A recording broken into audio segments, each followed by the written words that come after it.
আমি কেউ না পিতা।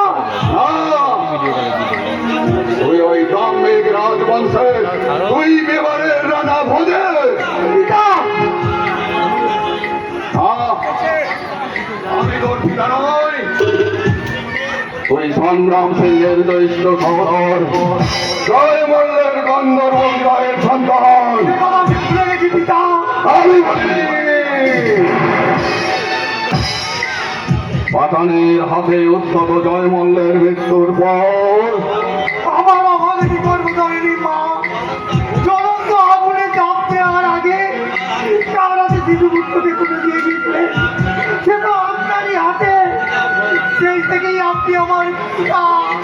আমি ভুলে যেতে চাই তুই আমার পুত্র, আমি তোর পিতা।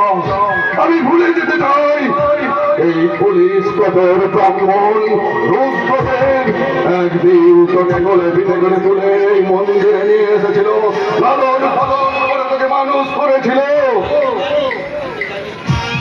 আজ তুই জ্ঞানী হয়েছিস, শাস্ত্রবিদ হয়েছিস, তাই করুণ গরিবা ম্লান করে আমাকে হেয় করতে চাস। সে কথা ঈশ্বরই জানে, কিন্তু পুত্র হয়ে আমি চাই আপনার গৌরব। রানী নিরাময় থাকুন না তার ধর্ম নিয়ে।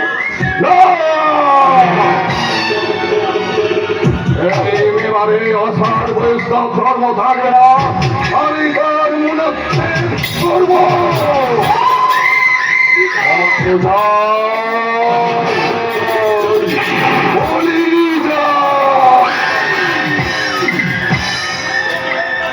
রুদ্রদেবের কাছে আগে তার ইষ্টদেবী, আগে তার ধর্ম, আগে শাস্ত্র, ওর মতো অকৃতজ্ঞ পিস ফল নয়।